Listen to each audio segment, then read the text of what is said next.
A quick disclaimer, while this video may be coming out after the State of Play, I did everything before the State of Play, recording, editing, putting it all together, etc. So if I say something that the State of Play either confirms or contradicts, then please forgive me. But overall, this is a speculation on the new Crash Bandicoot game that is on the way, and yes, there is one. It all started a few months ago when Toys for Bob accidentally leaked some never-before-seen concept art. It could have been stuff they helped make for CTR because Vicarious, Beanox, and Toys for Bob are all just helping each other out in this little triangle or circle. But Toys for Bob hasn't taken the lead on a Crash Bandicoot project yet, so it was a little weird to see them conceptualize something for it. And then, a couple months later, PlayStation made a new advertisement which featured Crash Bandicoot. But it was a little weird because there was a brand new never-before-seen mask following the characters, specifically behind Coco and Cortex. And now, just last week, people have been mysteriously receiving Crash-related items in the mail. They're receiving little figures or Funko Pops with Santa hats on them.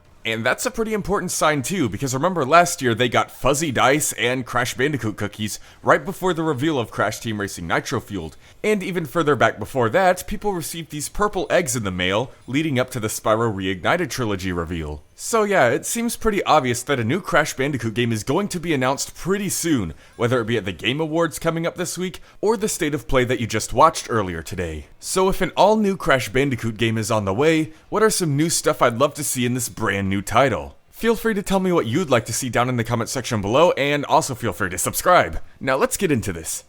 Now there have been rumors floating around about the game itself, from some pretty reputable leakers too, but if it's going to be at the Game Awards then I wouldn't exactly trust them. Jeff Keighley is very aware of the leaking community and tends to give misinformation to insiders and journalists. You should see the Smash community right now. But I'm going to go into this video as if the leak were true. The leak basically says that the game will be very similar to the Naughty Dog style of gameplay, and Crash, Coco, and Cortex will all be playable characters. Crash and Coco playing as you remember them, and Cortex playing differently as he sets up the scenarios that Crash and Coco have to get out of. So what does a new Crash game like this need?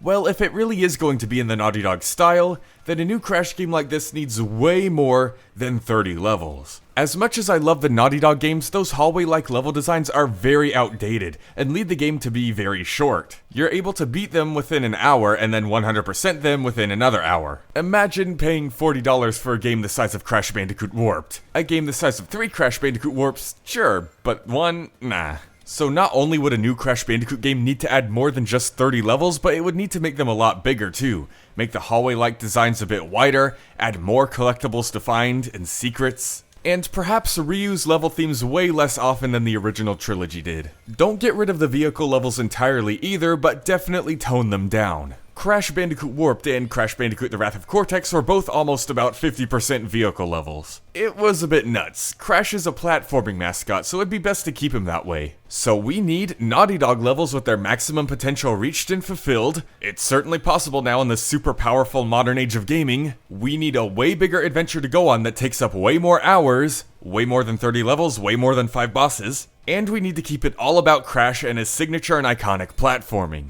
But all of that is just for gameplay. These days people are seeking out way more, especially when it comes to story and characters. Even Mario's been getting into that. Super Mario Odyssey could have been another Rescue Peach story, but then there was this whole thing with Cappy and his people and a bunch of other citizens on different areas of the planet that you'd have to help as you go along your adventure. And we definitely can't forget about Rosalina and her backstory in Super Mario Galaxy either. Mario Galaxy may have been another Save Peach story, but you did so by saving the entire universe as well. Planets, galaxies, universes, the fate of them all rested upon your shoulders. And while a Crash game wouldn't need to go that extra, the stakes still definitely need to be higher than Cortex and a gang of his baddies just going, let's take over Wumpa Island! And the story would still need a lot more to it than Crash vs. Cortex. You could use it to flesh out some of Cortex's minions more. You could have Crunch not be useless in a main series title after Wrath of Cortex. You could unlock the potential of characters that never had a chance to be in a main series title. What would the Nitro Squad be doing?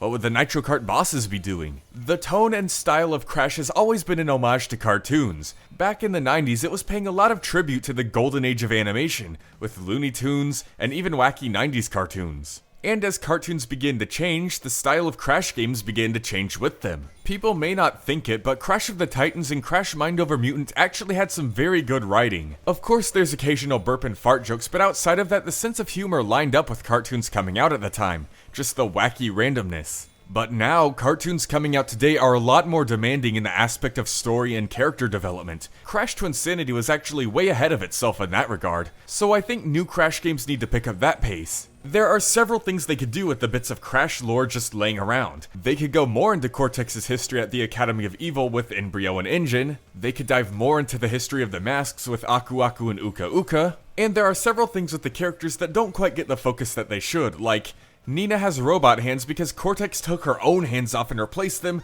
so she'd no longer be able to pet and play with cute and fluffy animals. That's really kinda messed up, and you wouldn't even know that happened unless you read the Crash Twinsanity manual. You'd think Nina would be scarred by Cortex from that, or it would have some effect on how she looks at him. But nope, she's just an evil brat, so hopefully a new Crash Bandicoot game is able to fix that, dive more into the characters, dive more into the story, and just make Crash Bandicoot not only something to play, but something to keep tabs on, something to theorize about, something you'd want to make OCs for, something a network would want an animated series of. That, along with a very solid gameplay experience, is just what a new Crash Bandicoot game needs to be.